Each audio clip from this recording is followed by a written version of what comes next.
Hello, Monique Brignoni. I am so happy to have you back again. Monique, everyone, I had a wonderful chat with Monique in December, on December 1. I'll never forget that day. But actually, I met Monique in November. And Monique came into my life when I was going through the deepest grief and loss. My mother had just passed away, and my beloved golden retriever Ollie Oliver, he was 17, diagnosed with cancer, so he was transitioning. And I contacted Monique to help me, and she not only helped me with the anticipatory grief, she also helped, and I thought it would just be about pet loss grief. But I told Monique after this call, Monique, you helped me with getting over the grief and the loss and the pain of my mother.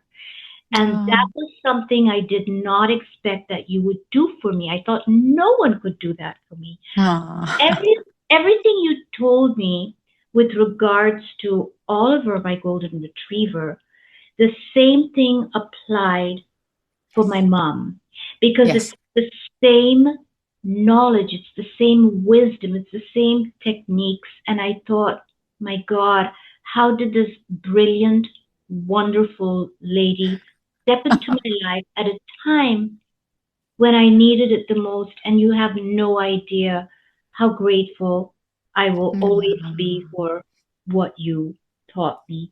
So I would like to first tell you again, in case you didn't see the previous interview, you can always go back. But I'll introduce Monique again.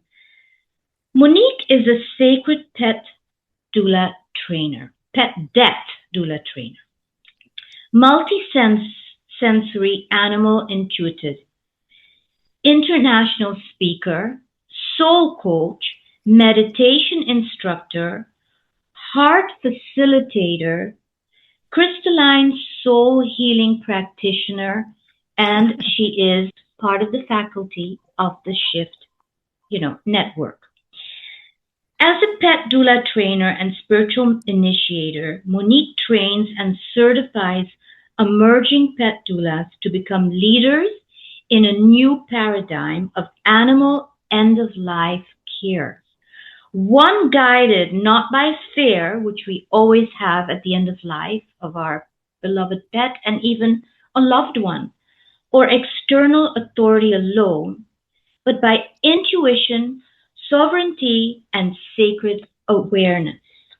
Her students call her trainings life-changing. Yes, really. Her mission is to restore divine connection to the end of life experience so that love remains present, grief heals, and both animals and humans are honored in their full spiritual journey. Monique, you are on a mission. You're on a mission to change how we approach end of life. You are changing the paradigm. You want to be, and you are this expert now on not having pet loss grief. Yes. I love Not that. having Yes. pet loss grief. Yeah. Yeah. Yeah. So tell Yeah. me how you go about it. And I want to hear everything because you're launching this brilliant course, which I also want to take because it applies to all. It applies to all the losses and grief. Yeah, it does. So Thank you. first of all, thank you so much, my beautiful soul sister. Thank you so much. You're adorable. I really see you. And at the end, you asked why we met. But energetically, your energy was calling for something, and I got attracted. We got attracted, and that is exactly what happens with our pets, right? So when our pets come in our lives, it's always connected to an energetic calling, right? So they don't appear by chance; they come for a reason. And to me, it's also very important to understand these reasons, understand why they're here to help us heal, what they're here to help us do, because that is also part of the journey. Because I just don't teach the end of life in general, just, what to do here and there. But it is about life. It is about the connection and holding that same connection, even in one of the most challenging moments, which is when we lose the beings that we love the most. So just wanted to note that. And yeah, you talk about the change of paradigm. It's exactly that. You see, the current model of the end of life is there's like an awareness that is not taught. We are taught to push away what makes us uncomfortable. We are taught to control things. Otherwise, our pets suffer, right? But we don't really know what is happening. We don't really know what to do, what not to do. Like we study puppy training. We study if our puppy pees on the carpet, right? We immediately go out and look for a way to understand what is happening, to train, to, if our pet wants better food, we want them healthy, we learn about nutrition. The thing is that nobody wants to learn about that. But when death comes knocking on the door, we can't say, oh no, sorry, and that's when they rush to try and understand what is happening. And then they can't because they're already in fight or flight. And then they have to go with the only model available. And the model available today is you get an end-of-life diagnosis, then you are put in this fear of having to make a decision. The model is, when is it time? So from the moment we are told that our Fluffy, I just give the example of a name like Fluffy, when our Fluffy is terminally diagnosed, the next question to that is always, when is it time? So maybe a question before is like, what can I do? So, operations, medications, and all of that. And that is totally normal, totally perfect, right? But then, the next question is always, when is it time? And then when the time comes, it's, we go from Fluffy being totally alive to Fluffy being totally dead. From we walk into the vet's office or the vet comes at home and they are still pretty much alive. And then all of a sudden they're not there. And that is it's a huge grief to heal, a huge grief. So in this model, we also need grief counseling afterwards. And I am forever not hurt. My heart is so sad because I get so many people that come to me with grief, maybe 10 years. Like a couple of months ago, this beautiful woman came to me and, we started talking about her Fluffy and she cried in a way that I thought that her Fluffy had died yesterday, honestly. And her Fluffy had died 10 years prior to that. Mm-hmm. She had been suffering for this amount of time. And so, and then when we went through what had happened and everything, just by the knowledge of what is going on, what was happening, a knowledge that goes beyond what is happening to the body, but what is happening emotionally, what is happening mentally, what is happening energetically, and how that energy has an effect on the body. All of a sudden, she said, oh my goodness, it's not my fault. Oh my goodness, my pet wasn't suffering. And she said, just that grief just lifted, right? And so to repeat the paradigm that we have today is like terminal diagnosis. When is it time? So stress in deciding when is it time, making the decision, then guilt afterwards, grief afterwards. I did it too soon. I did it too late. My pet was suffering. I didn't do this. I didn't have this enough, right? Now, the shift that I'm trying to bring is terminal diagnosis. We walk each step one by one, being present and aware of everything that is happening with the knowledge of what is happening. Because this is a complete game changer. I train my doulas and I tell them everything that happens on all levels, and so that they can help, their clients as well. And even just telling it, because people come to us and go like, Fluffy is in pain. What can I do? And they're in stress, fight or flight, and in pain, like thinking that their dogs are in pain. And so when we know what is happening, we can ascertain whether they are in pain or whether this is part of the process and it doesn't mean pain. Because we're not here to keep our animals in pain. I'm the first one to say, no pain at all. We don't want that, right? But the thing is this, energy has an effect on the body, and a dying body, a dying dog, a dying cat, or a dying person, the same symptoms can be in something completely different than in in an animal that is not dying. So it is our responsibility to learn about this, so we don't just freak out thinking our pets are in pain and then rush, like to make quick decisions when Mother Nature has created this journey well, in the sense that, I always like to say that, we came from this cell, this one cell, and now look at us, right? I mean, if I had to put us like together, and say, okay, our mother, if I were a mother and I said, okay, I'm going to create a baby and I'm going to put, okay, 2 legs. Okay, I know where to put them. Nita, I know where to put the legs, right? I know that the heart goes more or less like on the left, but not, like that's about it. I mean, yeah, I know where to put the eyes. I know where to put, the general things, but it's like, how does that cell become, how do we see? How, and even the biggest scientists. It's incredible. It's like there's still mystery in all of that. So there is a lot of mystery in that, in the same way that there is mystery in the end of life. But that same intelligence that is with us, that even, heals the cut when we get cut and it heals it, we don't do anything. We really don't do anything, but that intelligence is still with us at the end of life. Yet strangely, at the end of life, the current model is all about, we need to take over. We need to take over because the pets are suffering and we need to do something about it. Now, what I have found is that when we understand the process, when we understand all of this, we can, whilst there might be some moments of discomfort, some things may be like confusion, for example. And so, like that one example is like staring at the wall.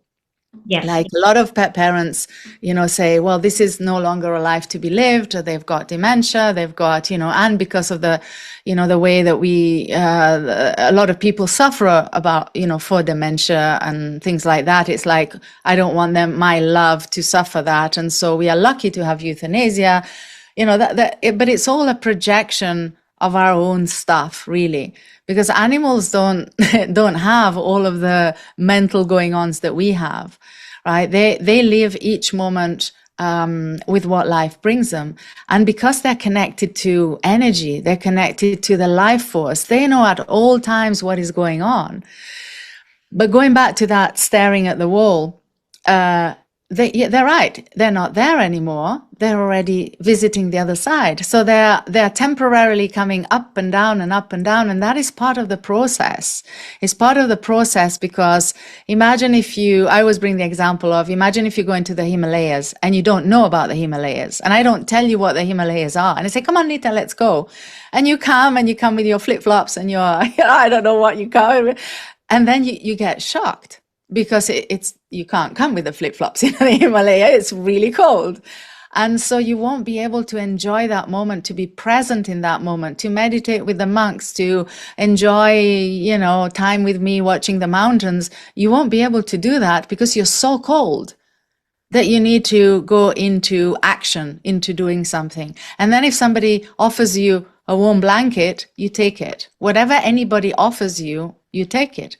And we are offered euthanasia to take you out of that cold, But what if we sat together and we said, okay, we're going to the Himalayas. Okay, what do I pack?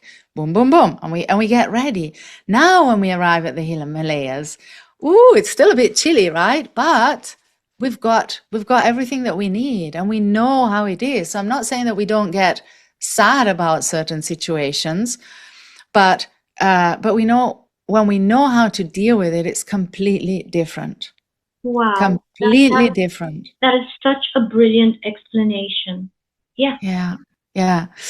And so there are so many things that are confused with our pets suffering that are really not. And so I feel that it's really our responsibility to know, we love our pets to the moon and back, and we would do everything for them. And so it is also important that we learn about that one phase that we really don't want it to happen. I understand that totally. But what I can tell you is that when we learn that, what happens is we can keep that connection, Nita, all the time. Yeah. So, and the end of life is always like, what do I do? When is it time? And then we reach out to animal communicators, and I'm an animal communicator as well. Yeah. And, I've had so many questions of, when is it time? When is it time? But we need to step out of that. When is it time? This is a paradigm shift. It's not when is it time. Let's move step by step. Our animals know everything. They know what is happening to their bodies, and they're just going along. And if we can learn from them and go along with the tools that can then support them if they do have discomforts. I'm not saying that we don't support them, but it's that added awareness that we need to add to the situation. It's not about when is it time. Our animals know that. They know that it's like, it just goes. And that doesn't mean that we don't, if somebody wants to still use euthanasia, it doesn't mean that they can't, right? So this is not against euthanasia. This is about bringing awareness and consciousness to an expanded consciousness to the journey. Now, what I have found is that when we understand what is happening, when we understand what is happening, it's easier to not go into that panic, right? Because we know what is happening. It's like, I always like to bring this other example, during birth. If we never saw a birth and we didn't know what was happening, we see a screaming woman, when the baby comes out, she's full of blood, right? Everybody and everybody's going like, oh, breathe, relax, and it's like, wait a second, there's blood everywhere. There's a woman that's screaming. How can we relax? How can you breathe in that moment? Well, because we know what is happening, right? At the end of life, we don't see that amount of blood. Yet one drop puts us into freaking out, even just the staring at the wall, or even sometimes whining. I have, my cat teaches this really well. So, in kidney disease, there's often lack of blood in the lack of oxygen in the brain, because the kidney can't do its job well enough, and so that creates a state of confusion, right? And there's a word for it. I think it's called apoxia, but anyway, vets know about this for sure. And it's the same thing that, that like when you go in an aeroplane and without, they depressurize the cabins and that, they pressurize. But when that is not there, we could go in that same lack of oxygen in the brain. And the pilots, they train them like that. They actually train them to be in that state of confusion. And so it's so funny to see what they do. I saw one experiment where there was a hostess, and she was trying they told her to put the lipstick on. And because she was in this lack of oxygen, she was putting the lipstick all over her face, but she didn't know that, because this is the thing, they're feeling totally fine. They don't know that that's what's happening. So we are going like, oh, they must be really feeling really bad. This is not a life for them anymore. And all of these human things that we put on that. In that moment, the air hostess was perfectly fine. She was happily putting the lipstick on. Or the pilots, were doing this game, where you do like that and at the beginning they were fine, and then they were like smacking themselves in the face. They were just like, they were not aware that they were not getting, touching the hands anymore. And this is the thing, right? So now you have an animal that is preparing, going on the other side, coming back, same thing that is happening, right? So lack of oxygen in the brain, so they're confused. So they might be staring against the wall, right? They might be yowling. All of these things that are happening. But first of all, we need to understand that's not pain. How do we help the hair hostess that is painting all over her face. We might just go close to her and we say, you know, it maybe not there, but here, right? We support them. Just like a child, when a child is having a bad dream, we don't, you know, when the child wakes up, we sit next to them and we go, it's okay, my love. You know, it was a dream. We don't take the child and go like, oh, we need to do something about it. Yeah. No, you know Yeah. that calmness and presence is what helps a child. Why? Because you know what's happening. But if your child woke up like that and you didn't know about dreams, what would you do? You might run to the doctor.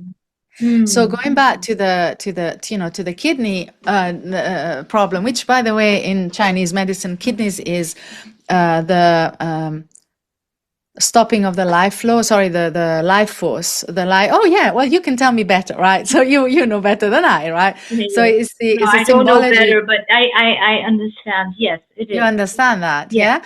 And so it is about the life force, and so it's a natural way. You know, dying of kidney is not like unless it's like when you have 6 years old. But if we were to do tests and analysis at the end of life, probably almost everyone would have kidney disease. You see what I mean? Right? Correct. Yeah. It could, you know, because why? Because that's the life force is starting to wear, and then the body is starting to close down, right?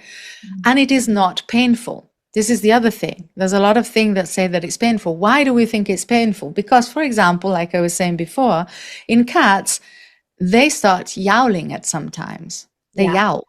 And that yowl really curdles your blood. It's like, oh my goodness, what is happening? Now, my cat here, she yowls. She loves yowling. She yowls because there's another cat that comes and she does not want that cat to come into the house. She also yowls, like she goes out, she comes back. Every time she goes in a new room, like before going back on the bed, she goes and she sits in the, you know, the entrance and she starts yowling. And I'm, you know, I was teaching a class yesterday with my doulas, and all of a sudden, you know, she starts yowling and all of them went, oh my goodness, what are you doing? Are you torturing your cat? Is she in pain? Right? Because why? Of course, our mind immediately goes into the pain. A baby cries, we go into the pain. But a baby doesn't cry just because it's in pain. It cries because she's hungry. She cries because she's tired. She cries because, you know, there's so many things. And the same is animals. And animals never cry for pain. Rarely they cry for pain. It's like, I've never seen an animal cry for pain. It's quite the opposite. Animals are very quiet when they're in pain. Right? But the yowl, we immediately hear the yowl. And so that's connected to pain at the end of life. And so what is that yowl? That yowl is confusion. That well, in the case of my cat, it's like territory, right? But that same yowl, she's also old. Sometimes she yowls in the middle of the night, and I go, and she's like looking up like that, and she goes, rah, rah, rah, and I go, Oshi. And she goes like, meow. You know, a cat that would be in pain would not do that. You see what I mean?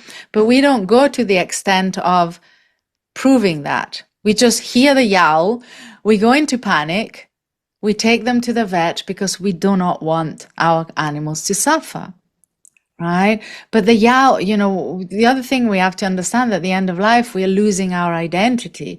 They're losing their identity. There's a lot of confusion that is going on. So how do we support somebody that is confused? Do we give them a tranquilizer? Or do we sit close to them and say, it's okay, my love. I've got you. I'm here. Yeah? Yeah. So, again, this is not about not dealing with pain, because if an animal is in pain, I'm the first one to say, let's find a way to get out of that pain. Absolutely. But at the end of life, things really change, because when we understand what is going on, we realize that all of the things that are on the list of, what do you call that list? Quality of life table, all of those things. I have a reply for those in terms of what is happening in the process of dying and why that is happening. And it does not equal to suffering, pain, and a terrible life. It does not equal to that. Wow. You know, Monique, you have said so many things, and I'm recalling back my experience, and I must have mentioned that to you because you've become such a dear friend of mine after meeting you in November, and you've given me countless advice, which I appreciate. And when you say how they just stare, that happened to my mother, and she would just look at the sky, and she was gone. And then I'd say, Mom, are you okay? And it took her a lot of effort to focus Yeah. her eyes back at me and say, yes, sweetheart, I'm fine. And one day I was asking her, where are you, Mama, when you're just looking there? And she says, oh, it's so beautiful. And that's I love that. where I understood that she's already transitioning. Yeah. And I was with her, very calm. But I'll tell you, Monique, whenever I would leave her and go to my room, which was next to her, or I'd sleep with her, but I'd go to the room next, and the grief was tremendous. I had not met you as yet, and it was such an overwhelming grief. Yeah. Yeah. And fear Yes. of losing her. And the other thing is she in pain? And you are spot on, Monique. Yeah. Ollie had cancer that had spread. He did not express any pain. And I couldn't see because it's internal, but my mother had so many, what do you call that? The wounds that you get on your, no matter how much we would turn her in bed, get her out, it was, they were there, and the nurses would come and always clean it and band-aid it so that it doesn't get infected. And Monique, I'd look at it and I'd think, she does not feel a thing. She doesn't. And this is what also blew my mind. I was nervous. I was very nervous. And like you said, not calling the vet, obviously, but calling the, are you sure? Yeah. Are you sure my mother's not feeling anything? Maybe she's not saying it. No, it's she's not feeling it. And even they found it strange because, like you say, the veterinarians and the doctors look at the body. Yes. Right? Yes. They look at the body. I remember you saying that. And but I hadn't met you all that time. So yes, it was a very painful process. And this is exactly what you are doing. You are helping people walk this path, this end of life path, where they do not need to be afraid, alarmed, nervous, guilty. Oh no, yes. Yeah. And not knowing, because you are enlightening them. I love these tools that you're giving us. You're giving us wisdom, knowledge, tools, how to cope when you get the diagnosis. But I love the way you added that spiritual tool. Absolutely. That is so important. No one has done that before. Yeah. Spiritual. And that's really a new way of looking at it. That's really important because, we are not saying that, wounds like that, prior to the body, there comes a moment where the body stops fighting to stay alive and starts closing down, right? And in this closing down, like I said, there is an intelligence, right? So, for example, the pain signals in the closing down are no longer necessary. Right? Because it's like, pain serves us to know what we're doing, right? Or to know that we need to take care of ourselves or something, right? The same way is like, people get really, they're not eating anymore. So let's rush to euthanize, right? The body is shutting down the hunger signals, is shutting down. Why? Because the body is no longer able to digest anymore. So giving food would actually hurt more. And so sometimes the pain at the end of life is coming from all of this misunderstanding and this tension that comes, right? Because if you know that your mom or your Oliver are not in pain, you're able to, I'm not saying that you're not going to be sad and the grief is not coming, and we'll speak about that as well. but you're not panicking. You're not like, I don't know what to do. I need to make a decision. Now, well, we need to understand that on an energetic level, whilst their body is closing down, their energy is expanding. And in that expansion, you don't feel the body. So anybody that has meditated knows this, even in a very small way, because it's like when we meditate, our energy expands. When we relax, our energy expands, and boo, we feel the body less. When we are in pain and we're tensed and our energy restricts, we feel it a lot more.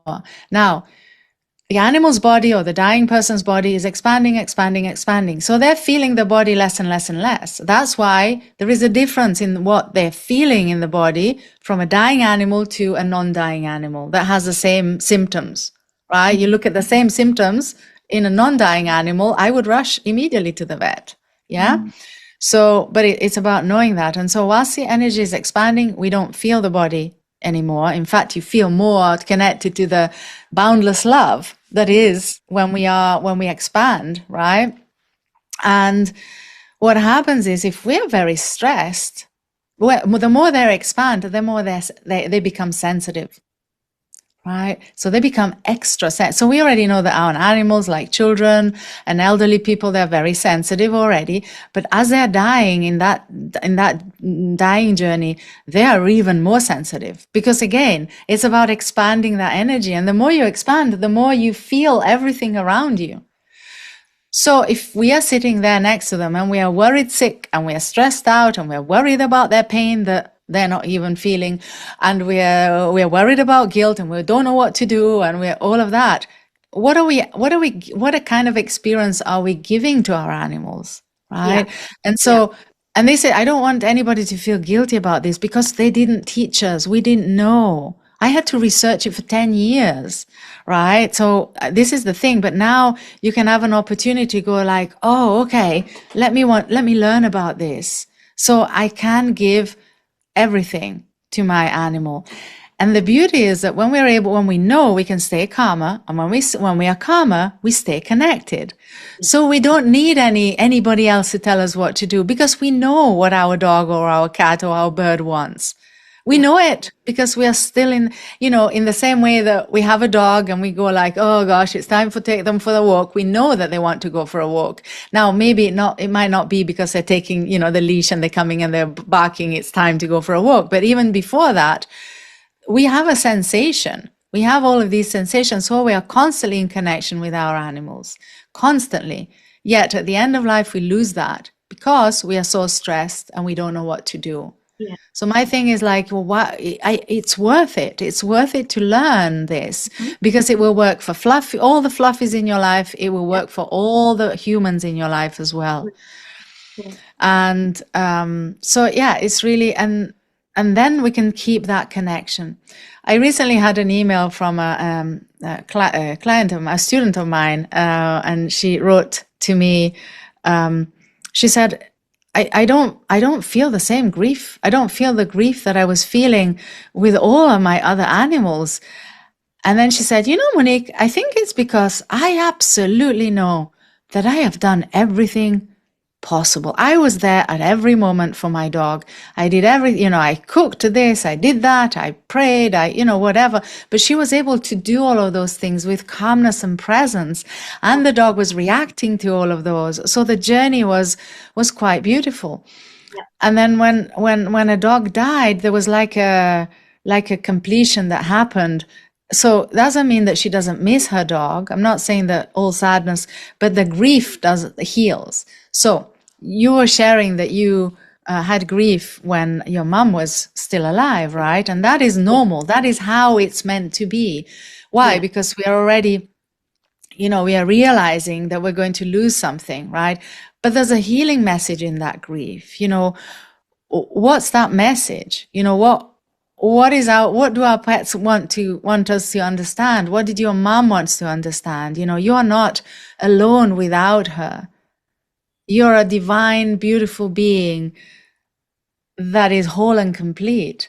And while the connection between you never stops, and like the physical connection, she's not there anymore, the other still continues, but you're not less because of that. right? Because she's not there. And it's about learning to see, there's so many messages in all of these things. And when we learn to see them, there's like a healing that happens, Huge, right?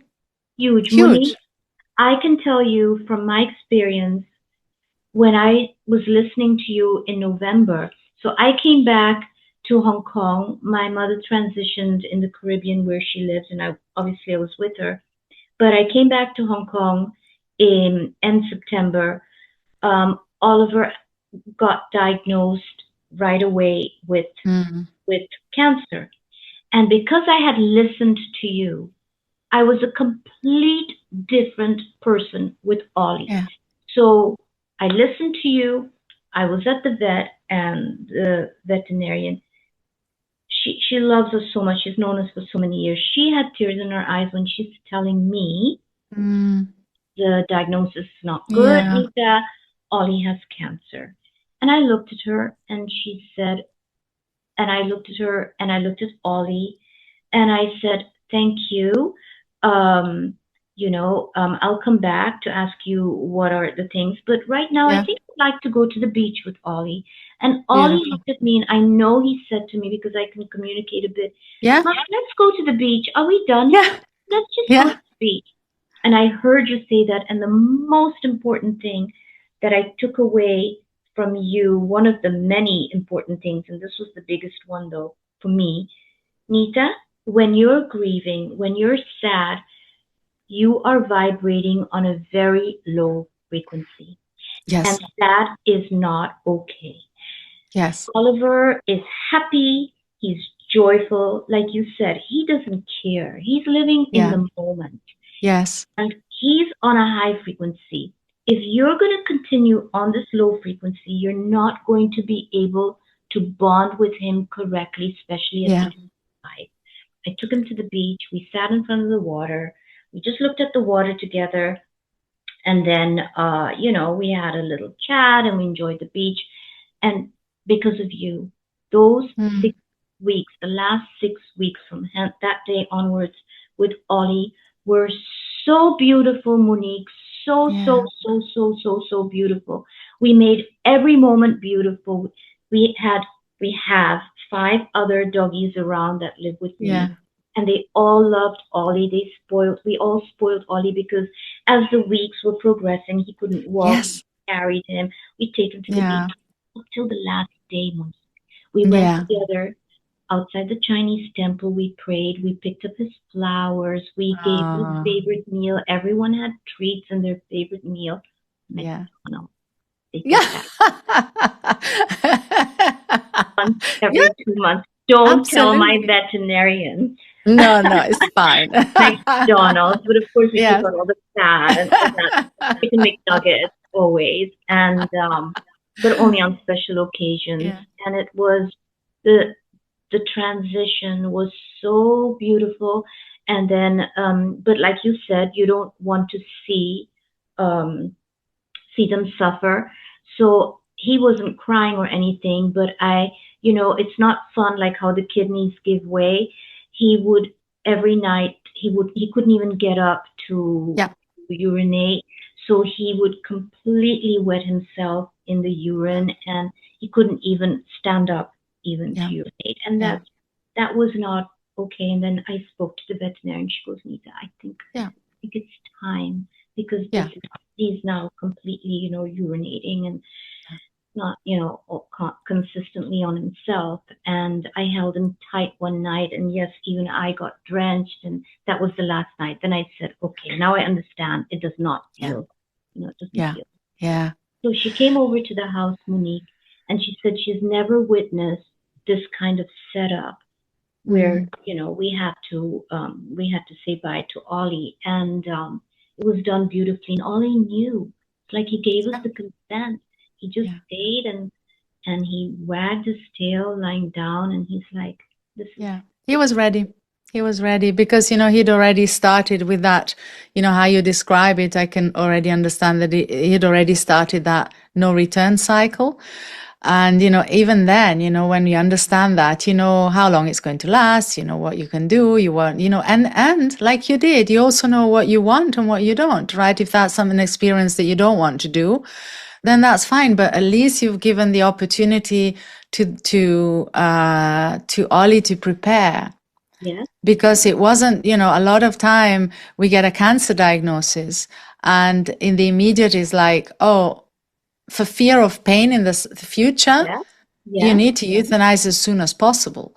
And so that is when the dog goes from completely alive, I'm happy to go to the beach, to dead.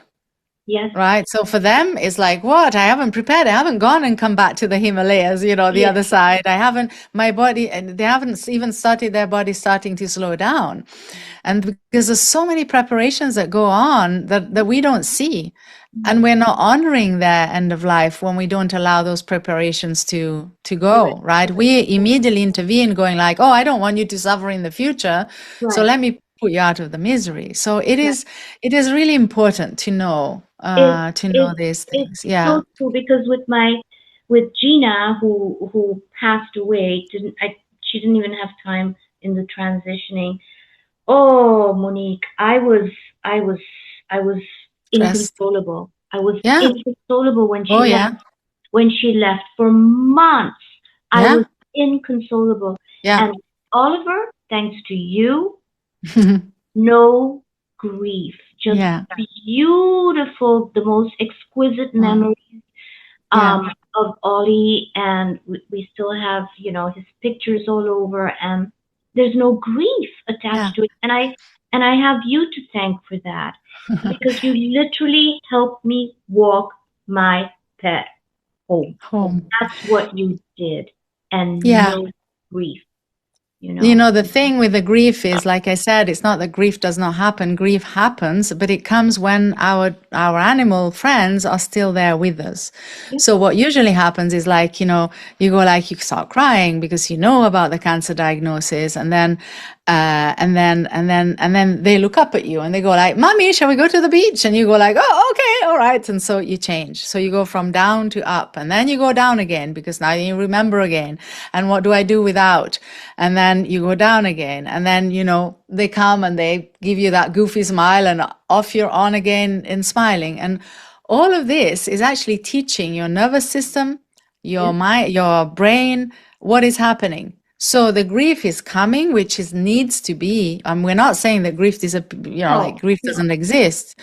no. Grief exists, and it's a healing moment, and it's asking us to heal something, and we are healing it with our animals by being present to what is coming up. Sitting, in front of the temple with the McDonald's, but there's moments of introspection that we do, and in those moments of introspection we get all of these messages that are that's helping us to understand the journey better. And so then we have this blueprint that is there to support the healing of the grief, and it gets activated by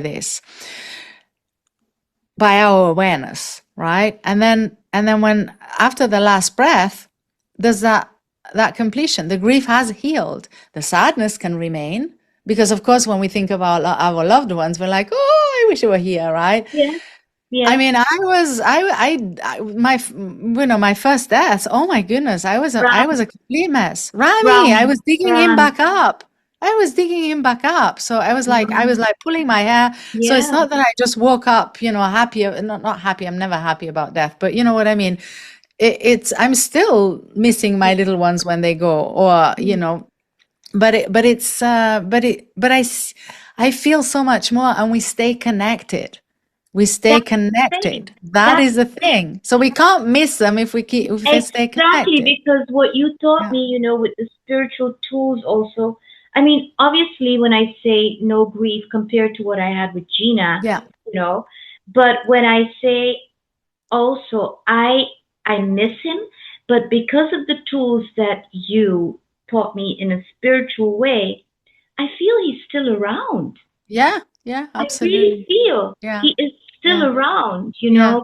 We don't communicate, but I feel Yeah. he's still around, and there's There's, so Monique, you are having this wonderful course for all of us, and we're so excited. I want to say something to everyone who's watching, and please pass this interview to anyone who you know is dealing with end of life. This is so important with, Yeah. if you, anyone who you love or who has a pet that's going through this will be so interesting to join Monique's course. Although we love our animals to the moon and back, these moments of joy and connection can quickly become clouded by uncertainty, fear of making the wrong decision, and the silent grief of watching them decline. But what if this passage didn't have to be filled with doubt and regret? This is all about Monique's course. What if instead it would be a sacred journey, one of peace, presence, and deep soul connection?